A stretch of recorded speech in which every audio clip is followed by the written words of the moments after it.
Радовиш утре во рамки на шестото коло од ракометната Суперлига на домашен терен ќе ја бара првата победа против Тиквиш, екипа која е во резултатска криза. Ракометорот на Радовиш Стипијанецот Васе Петров во изјава за МН телевизија истакна дека иако Тиквиш е во резултатска криза, сепак е претендент за место во плейофот, но и за место во Европа, но додава дека доколку играат црста одбрана, а во нападот ги искористат своите шанси, тогаш вели дека има на што да се надеваат, секако со поддршка на публиката.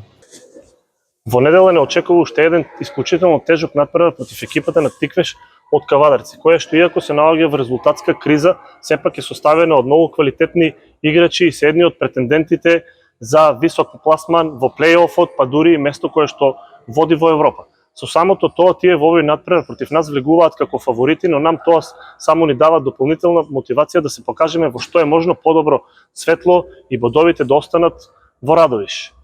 Досега ги анализиравме претходните надпревари, ги увидовме нашите грешки и доколку во недела против екипата на Тиквиш одиграме една цврста и конзистентна одбрана, а во нападот ги искористиме нашите шанси и тоа како имаме на што да се надеваме. Атмосферата во нашата екипа е на високо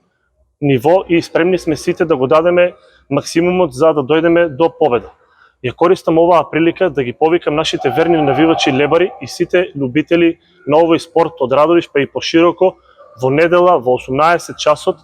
во спортско-рекреативниот центар 25 мај да дојдат да ни дадат поддршка и да бидат нашиот осми играч на терен, а на крајот сите заедно да се радуваме на победа. Надпреварот се игра утре со почеток од 18 часот во спортскиот рекреативен центар 25 мај во Радовиш.